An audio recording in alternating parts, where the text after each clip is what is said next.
सभी भक्तजनों को जय श्री कृष्ण। श्री सुखदेव जी कहते हैं, परीक्षित, यदि यह हठ ही हो कि श्री कृष्ण का चरित्र मानवीय धारणाओं और आदर्शों के अनुकूल ही होना चाहिए तो इसमें भी कोई आपत्ति की बात नहीं है। श्री कृष्ण की अवस्था और उस समय 10 वर्ष के लगभग थी, जैसा कि भागवत में स्पष्ट वर्णन मिलता है। गांवों में रहने वाले बहुत से 10 वर्ष के बच्चे तो नंगे ही रहते हैं। उन्हें काम, रति और स्त्री पुरुष संबंध का कोई ज्ञान ही नहीं रहता। लड़के लड़की एक साथ खेलते हैं, नाचते हैं, गाते हैं, त्योहार मनाते हैं, गुड्डे गुडिये की शादी करते हैं, बारात ले जाते हैं और आपस में भोज भात भी करते हैं। गांव के बड़े बूढ़े लोग बच्चों का यह मनोरंजन देखकर प्रसन्न ही होते हैं। उनके मन में किसी प्रकार का दुर्भाव नहीं आता। ऐसे बच्चों को युवती स्त्रियां भी बड़े प्रेम से देखती हैं, आदर करती हैं, नहलाती हैं, खिलाती हैं। यह तो साधारण बच्चों की बात है। श्री कृष्ण जैसे असाधारण धी शक्ति संपन्न बालक, जिनके अनेक सद्गुण बाल्यकाल में ही प्रकट हो चुके थे, जिनकी सम्मति, चातुर्य और शक्ति से बड़ी बड़ी विपत्तियों से ब्रजवासियों ने त्राण पाया था, उनके प्रति वहां की स्त्रियां, बालिकाओं और बालकों का कितना आदर रहा होगा, इसकी कल्पना नहीं की जा सकती। उनके सौंदर्य, माधुर्य और ऐश्वर्य से आकृष्ट होकर गांव की बालक बालिकाएं उनके साथ ही रहती थी और श्री कृष्ण भी अपनी मौलिक प्रतिभा से राग, ताल आदि नए नए ढंग से उनका मनोरंजन करते थे और उन्हें शिक्षा देते थे। ऐसे ही मनोरंजनों में से रासलीला भी एक थी, ऐसा समझना चाहिए। जो श्री कृष्ण को केवल मनुष्य समझते हैं, उनकी दृष्टि में भी यह दोष की बात नहीं होनी चाहिए। वे उदारता और बुद्धिमानी के साथ भागवत में आए हुए काम, रति आदि शब्दों का ठीक वैसा ही अर्थ समझे जैसा कि उपनिषद और गीता में इन शब्दों का अर्थ होता है। वास्तव में गोपियों के निष्कपट प्रेम का ही नामांतर काम है और भगवान श्री कृष्ण का आत्म रमण अथवा उनकी दिव्य क्रीड़ा ही रति है। इसलिए स्थान स्थान पर उनके लिए विभु, परमेश्वर, लक्ष्मीपति, भगवान योगेश्वर, आत्माराम, मनमथ आदि शब्द आए हैं, जिससे किसी को भी कोई भ्रम ना हो जाए। जब गोपियां श्री कृष्ण की वंशी ध्वनि सुनकर वन में जाने लगी थी, तब उनके सगे संबंधियों ने उन्हें जाने से रोका था।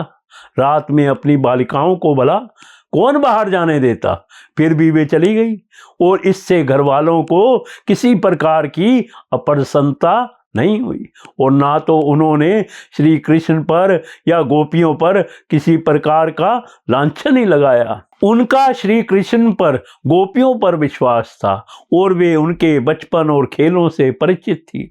उन्हें तो ऐसा मालूम हुआ मानो गोपियां हमारे पास ही हैं। इसको 2 प्रकार से समझ सकते हैं।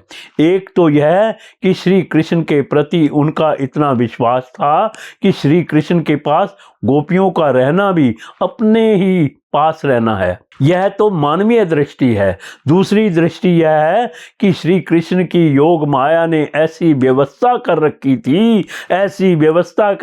थी, गोपों को भी वे घर में ही दिखती थी। किसी भी दृष्टि से रासलीला दूषित प्रसंग नहीं है, बल्कि अधिकारी पुरुषों के लिए तो यह संपूर्ण मनोमल को नष्ट करने वाला है। रासलीला के अंत में कहा गया है कि जो पुरुष श्रद्धा भक्ति पूर्वक रासलीला का श्रवण और वर्णन करता है, उसके हृदय का रोग, काम बहुत ही शीघ्र नष्ट हो जाता है और उसे भगवान का प्रेम प्राप्त होता है। भागवत में अनेक स्थान पर ऐसा वर्णन आता है कि जो भगवान की की माया का वर्णन करता है वह माया से पार हो जाता है। जो भगवान के काम जय का वर्णन करता है वह काम पर विजय प्राप्त करता है। उस उत्तर से वे शंकाएं तो हट गई हैं, परंतु भगवान की दिव्य लीला का रहस्य नहीं खुलने पाया। संभवतः उस रहस्य को गुप्त रखने के लिए ही 33वें अध्याय में रास लीला प्रसंग